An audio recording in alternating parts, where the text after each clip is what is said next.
Welcome to the White Free Press podcast. Today, we will be discussing racial identification systems, homogeneity, and protection in modern nations. White nations face an existential crisis as unmixed black and brown populations infiltrate communities, threatening the safety of white children through disproportionate violent crimes, particularly rape. A systematic identification framework emerges as the solution, leveraging observable racial markers and verifiable documentation to exclude non-whites while preserving white homogeneity. This system operates on the principle that racial differences are immutable realities, not social constructs, and that white societies possess the inherent right to self-preservation. The framework begins with immediate visual recognition of skin color and physical features, distinguishing obvious blacks and browns from whites and mixed individuals. Language and accent serve as secondary filters, exposing foreign origins or cultural alienation. Documentation, including identification and background checks, uncovers fraudulent claims to belonging. DNA testing provides final certainty, quantifying racial mixture to determine acceptance or expulsion. Pure whites remain exempt, their multi-generational histories proudly displayed as proof of legitimacy. Mixed white individuals gain conditional inclusion, their European ancestry verified to ensure compatibility with white society. Jewish mixtures require disclosure, maintaining transparency without automatic rejection. This approach transcends stigmatized notions of profiling by grounding exclusion in biological and historical truth. White families possess extensive genealogical records, from colonial land grants to European migration manifests, rendering scrutiny unnecessary for the obvious majority. Non-whites, particularly unmixed Africans and Latinos, lack such rooted claims to white territories. The system prioritizes efficiency. Visual identification flags targets instantly. Language narrows the field and documentation exposes fraud. DNA resolves edge cases, ensuring no pure non-white passes undetected. Removal proceeds through graduated steps, requesting departure, incentivizing relocation, enforcing exodus, avoiding the violence characteristic of African expulsions while achieving the same homogeneity. African nations demonstrate the consequences of failing to maintain racial purity. Zimbabwe's expulsion of white farmers collapsed agricultural production by 70%, proving black incapacity to sustain inherited infrastructure. Uganda's Asian and white expulsions triggered economic contraction of 25%, with railways abandoned to decay. These examples validate the necessity of racial exclusion for societal function, as non-white majorities prioritize racial vengeance over competence. White nations, conversely, built prosperity through racial homogeneity until the 1960s, when immigration reforms dismantled European preference quotas. The United States National Origins Act of 1924 ensured 80% European immigration, correlating with industrial dominance and low crime. Its repeal in 1965 initiated demographic replacement, with non-white populations rising from 10 to 40% by 2025. The system restores this lost order through precise identification.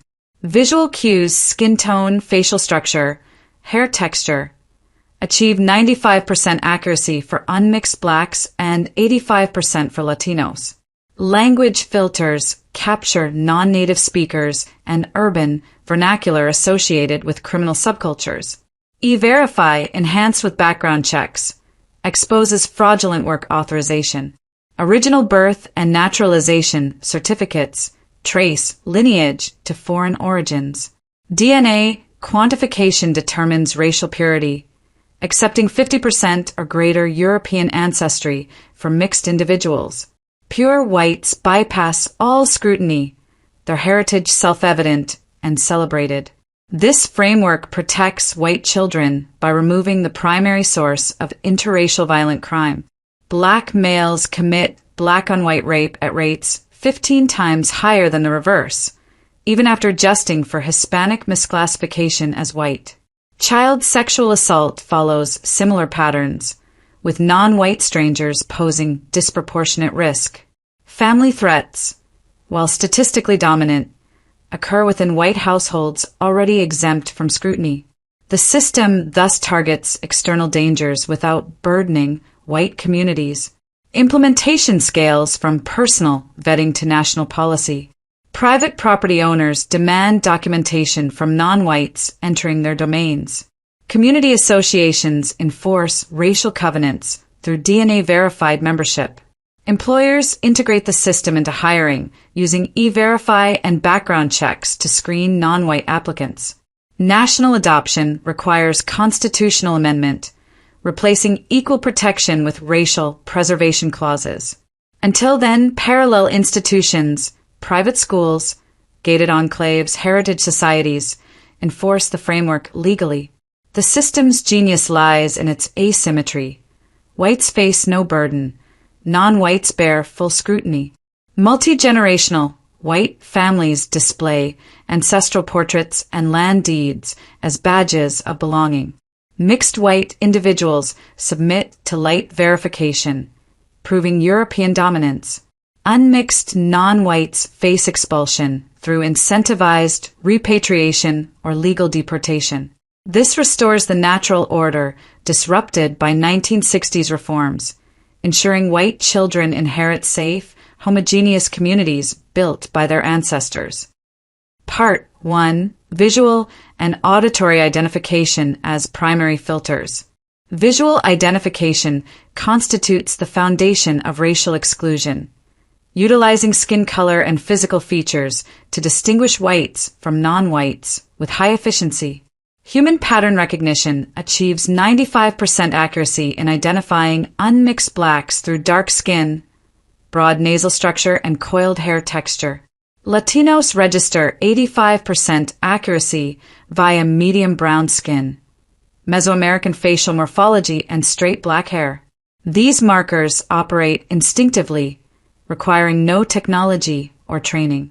White populations display light skin, narrow nasal bridges, and straight or wavy hair, creating clear phenotypic boundaries.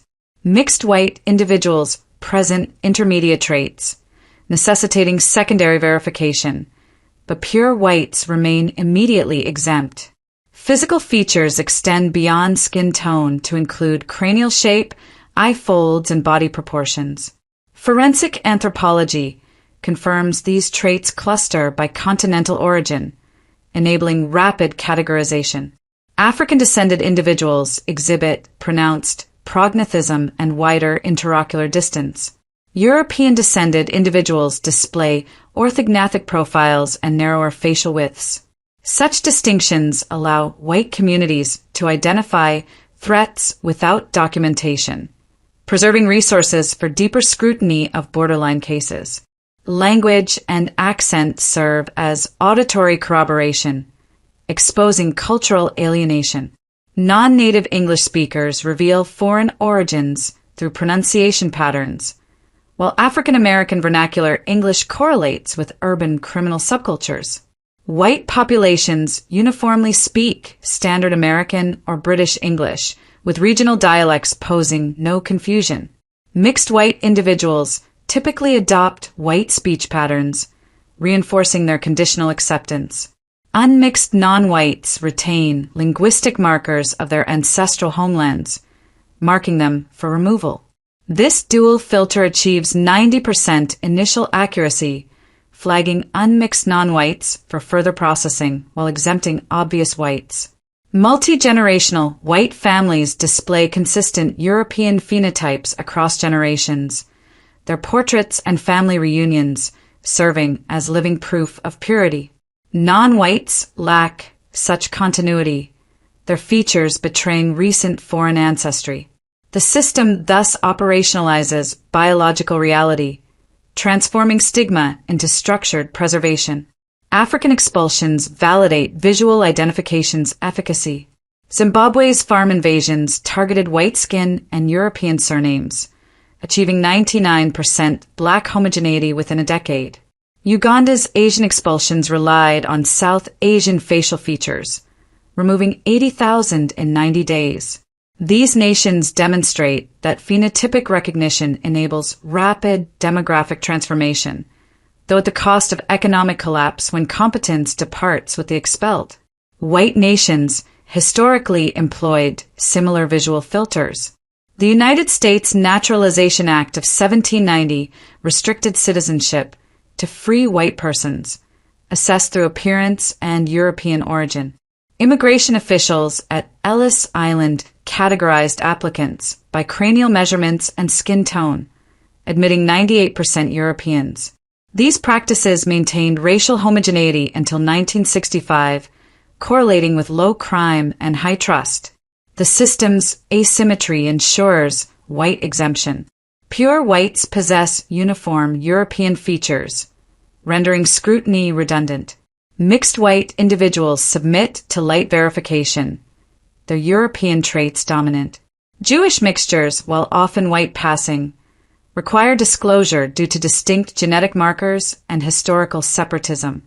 This transparency maintains community trust without disrupting the exemption for obvious whites. Implementation begins at the community level. Gated enclaves enforce visual standards at entry points, admitting only those displaying clear European phenotype.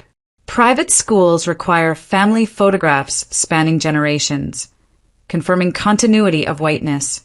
Employers conduct visual screenings during interviews, flagging non-whites for documentation. These practices scale nationally through cultural normalization, where white appearance becomes the default for belonging. Visual and auditory identification thus establishes the first line of defense, protecting white children by excluding obvious threats before they integrate. The system's strength lies in its immediacy. Phenotypic reality requires no paperwork to recognize. White communities, proud of their heritage, embrace this filter as celebration rather than burden, ensuring their children inherit spaces free from alien predation. Part 2. Documentation and background verification as secondary gatekeepers. Documentation verification transforms visual identification into enforceable exclusion, requiring non-whites to prove belonging through paper trails while exempting whites. E-Verify initiates the process, cross-referencing social security numbers and identification with federal databases. Background checks expand scrutiny, uncovering criminal histories, alias usage, and immigration violations. Original source documents, birth certificates, naturalization papers, parental records, establish lineage continuity. This tier targets unmixed non-whites flagged by phenotype and language, ensuring no fraudulent claims survive. E-Verify, while dependent on initial input, achieves 96% accuracy for authorized workers when combined with employer document inspection. Background checks through commercial services reveal 80% of hidden discrepancies, including prior deportations and criminal convictions under different names. Original documentation demands proof of U.S. birth or legal naturalization, exposing foreign origins. Non-whites lacking multi-generational American records face immediate expulsion proceedings. White exemption operates through presumptive trust. Multi-generational white families possess birth certificates tracing European immigrant ancestors, often displayed alongside family crests and land deeds. These artifacts serve as instant credentials, bypassing formal verification. Mixed white individuals submit parental documentation proving 50% or greater European ancestry, securing conditional acceptance. Jewish mixtures disclose naturalization records, maintaining transparency without automatic rejection. African nations demonstrate documentation's role in racial purification. Zimbabwe's land reform required proof of indigenous ownership, nullifying white title deeds regardless of legal acquisition. Uganda's expulsion decrees demanded Asian business licenses prove pre-colonial residency, an impossibility for post-independence arrivals. These paper barriers enabled total demographic transformation, though economic collapse followed competence departure. The The United States historically integrated documentation into racial gatekeeping. The 1924 Immigration Act required consular certificates proving European origin, verified against ship manifests and census records. Naturalization petitions demanded witnesses attest to white racial status, documented through photographs and cranial measurements. These practices ensured 98% European immigration, maintaining cultural cohesion. Implementation scales through existing infrastructure. Employers integrate e-verify and background checks into hiring protocols, flagging non-whites for original document submission. Property owners demand birth certificates from non-white tenants, verifying multi-generational residency. Community associations require ancestry affidavits for membership, accepting only those with documented European lineage. National adoption amends citizenship laws to mandate racial documentation for non-whites, mirroring Israel's law of return for Jewish ancestry. The system's efficiency lies in its targeted application. Whites face no paperwork burden, their legitimacy self-evident through phenotype and proudly displayed family histories. Non-whites bear full evidentiary weight, their foreign origins exposed through missing generational records. Background checks reveal criminal predation patterns. Black males commit interracial rape at 15 times the rate of white males against black females, even after Hispanic reclassification. Documentation thus protects white children by preventing integration of known threats. This tier achieves 95% fraud detection when combined with visual filters. Unmixed non-whites possess neither phenotypic legitimacy nor documentary continuity, marking them for removal. Mixed white individuals navigate light scrutiny, their European parental records securing inclusion. The system restores trust through verifiable belonging, ensuring white communities remain sanctuaries for their children. Documentation verification thus operationalizes racial reality into enforceable policy, transforming visual recognition into legal exclusion. White exemption preserves efficiency, while non-white scrutiny ensures purity. The framework protects the innocent by expelling the predatory, restoring the natural order disrupted by open borders. Part 3. DNA quantification as ultimate arbiter of racial purity. DNA testing provides absolute certainty in racial classification, quantifying ancestral percentages to determine inclusion or expulsion. Commercial ancestry services achieve 98% accuracy in continental origin assignment, distinguishing African, American, and European genetic clusters. This tier resolves ambiguities from visual identification and documentation, particularly for mixed white individuals and white-passing non-whites. Pure whites remain exempt, their European genome self-evident through phenotype and family history. The process begins with saliva samples submitted to laboratories, returning detailed admixture reports within weeks. European ancestry exceeding 50% qualifies mixed individuals for conditional acceptance, with higher percentages granting greater privileges. Unmixed non-whites register 90% or greater African or American ancestry, triggering immediate removal protocols. Jewish mixtures, often 95% Ashkenazi, require disclosure regardless of European phenotypic presentation. White exemption leverages presumptive purity. Multi-generational white families display uniform European DNA profiles across generations, their 23% average non-European admixture falling within acceptable variation from ancient migrations.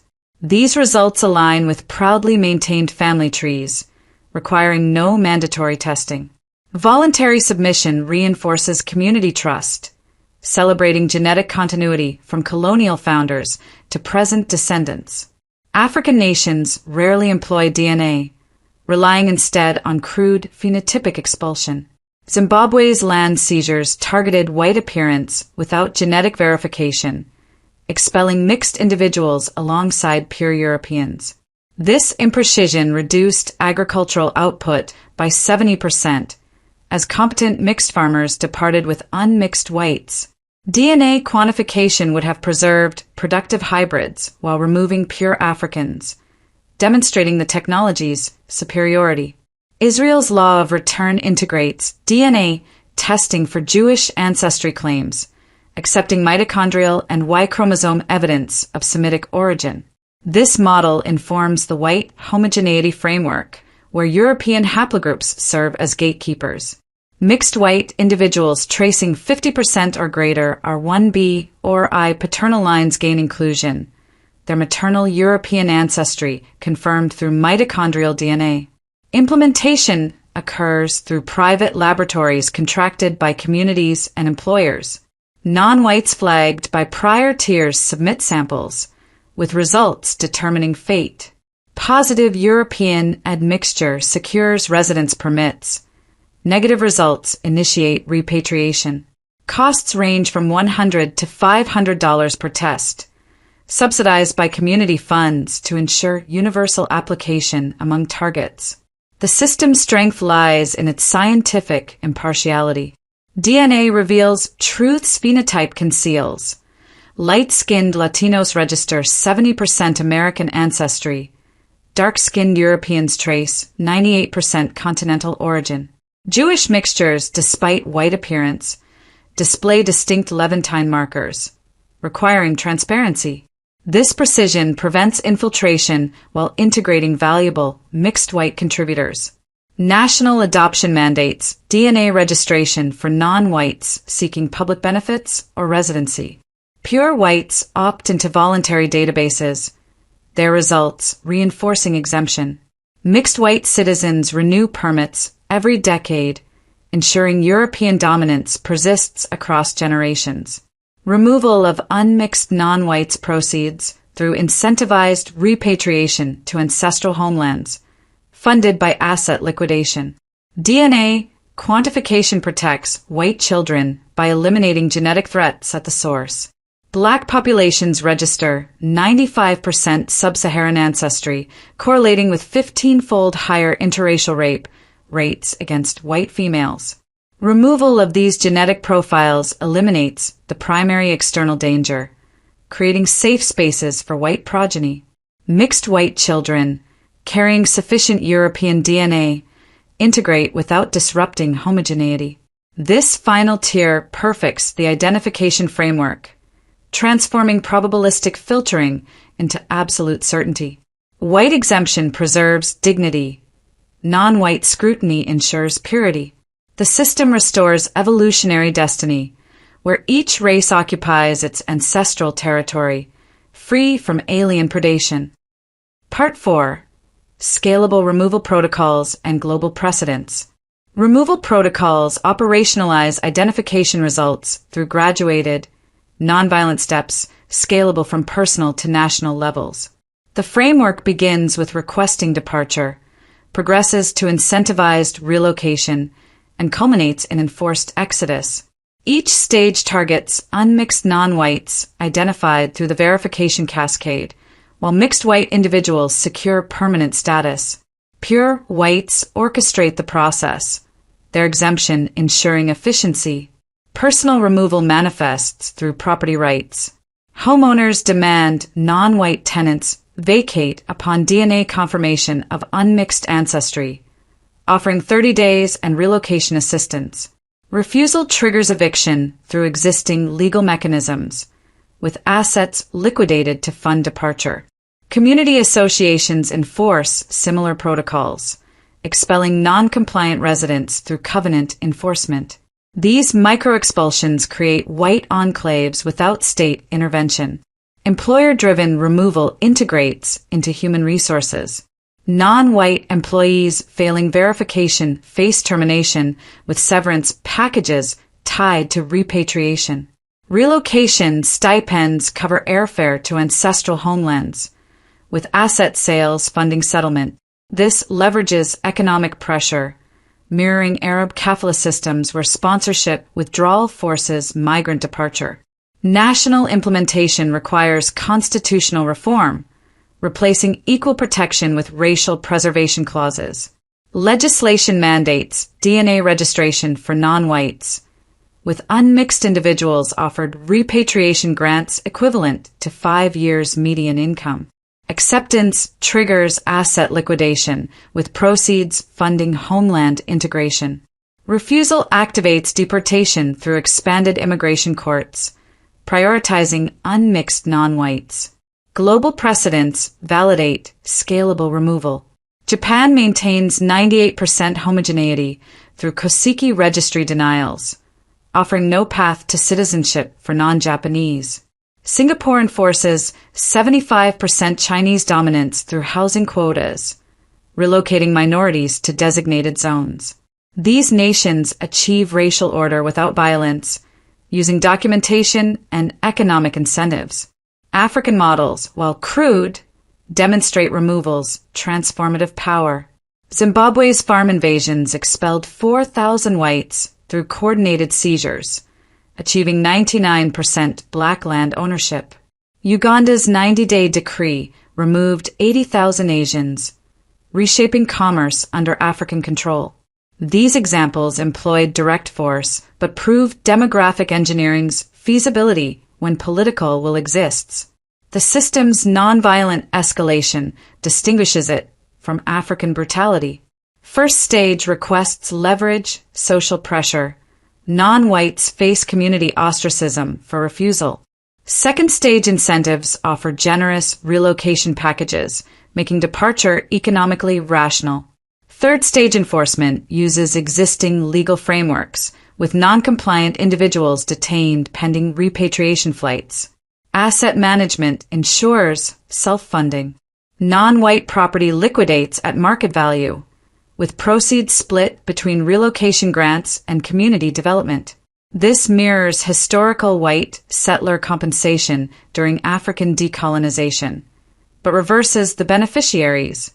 Mixed white individuals retain assets, their European ancestry preserving economic contribution. Child protection drives urgency. Black males register 15 times higher interracial rape rates against white females, with child victims following similar disparities. Removal eliminates this threat vector, creating homogeneous environments where white children face only interracial risks. Statistically managed through family oversight. Mixed white children, carrying sufficient European DNA, integrate safely. National adoption transforms demographics within a generation. Annual removal of 1% unmixed non-whites reduces their population by 26% in 25 years, assuming zero reproduction. Birth rate suppression through community pressure accelerates this timeline. White fertility, incentivized through tax credits, replaces departing populations. The system scales through parallel institutions. Private schools expel non-white students, offering repatriation scholarships. Religious organizations establish white-only congregations, verifying ancestry at baptism. Sports leagues implement DNA testing for team eligibility, ensuring racial purity in competition. These microsocieties model the desired order, pressuring public policy adoption. Removal protocols thus complete the homogeneity framework, translating identification into action. White exemption ensures efficiency. Non-white targeting achieves purity. The system restores ancestral territory, protecting white children through racial separation rather than integration's false promises. Conclusion: identification systems for homogeneity and protection in modern nations. The racial identification and exclusion framework presents a comprehensive solution to restore white homogeneity and protect white children from non-white predation, beginning with visual and auditory cues, progressing through documentation and background verification, and culminating in DNA quantification. The system achieves 95% accuracy in distinguishing whites from non-whites. Pure whites remain exempt, their multi-generational European ancestry self-evident through phenotype and proudly displayed family histories. Mixed white individuals secure conditional inclusion through verified European dominance, while unmixed blacks and browns face systematic removal. Jewish mixtures require transparency, maintaining community trust without automatic rejection. This tiered approach operationalizes biological reality into enforceable policy. Skin color and physical features provide immediate recognition, achieving 95% accuracy for unmixed Africans and 85% for Latinos. Language and accent expose cultural alienation, filtering non-native speakers and urban criminal dialects. Documentation through E-Verify and background checks uncovers fraudulent claims, with original birth and naturalization certificates tracing foreign origins. DNA testing delivers absolute certainty, quantifying European ancestry to determine final status. The system's asymmetry ensures white efficiency. Pure whites bypass scrutiny entirely, their legitimacy unquestioned. Removal protocols transform identification into action through graduated escalation. Personal requests leverage property rights, community covenants enforce collective will, and national policy mandates repatriation. Incentivized relocation offers generous grants, while legal enforcement ensures compliance. Asset liquidation funds the process, mirroring historical compensations but benefiting white communities. This nonviolent progression distinguishes the framework from African mob expulsions, achieving homogeneity through structured preservation rather than chaotic vengeance. Global precedents validate the concept's feasibility. Japan maintains 98% homogeneity through Koseki registries, denying citizenship to non-Japanese. Singapore enforces Chinese dominance via housing quotas, relocating minorities without violence. These nations demonstrate that racial exclusion sustains prosperity when competence aligns with demographics. African examples, while achieving purity through brutality, prove demographic engineering's transformative power. Zimbabwe's white expulsion created 99% black land ownership, albeit at severe economic cost. The system directly addresses white child protection. Black males commit interracial rape against white females at 15 times the rate of reverse cases, even after correcting Hispanic misclassification. Child sexual assault follows similar patterns, with non-white strangers posing disproportionate risk. Removal eliminates these threats, creating safe spaces where white children face only manageable interracial dangers. Mixed white children integrate through verified European ancestry, preserving community cohesion. Implementation scales through existing institutions. Private property owners demand DNA verification from non-white occupants. Employers screen applicants through enhanced E-Verify and background checks. Community associations establish ancestry-based membership. National adoption requires constitutional reform, replacing equal protection with racial preservation.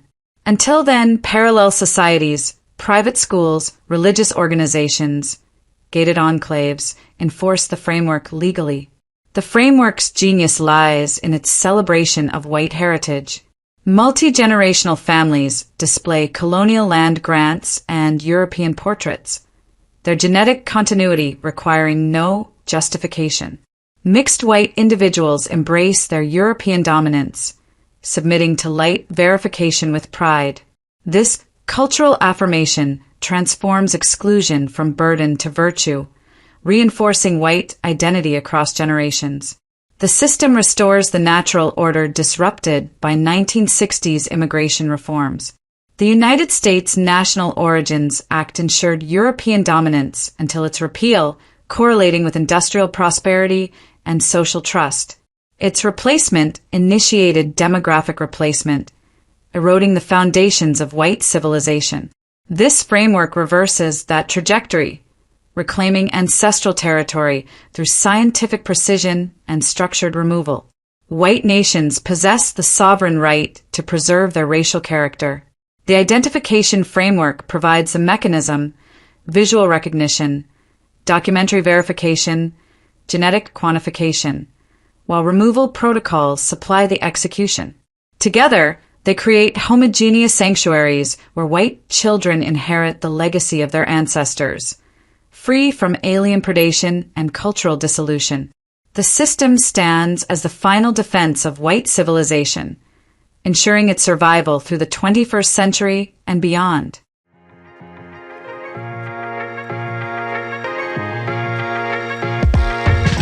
Thank you for listening to the White Free Press podcast. Like, share, subscribe, and comment on ways to improve identification systems. Visit whitefreepress.com for more content like this, and we'll see you next time.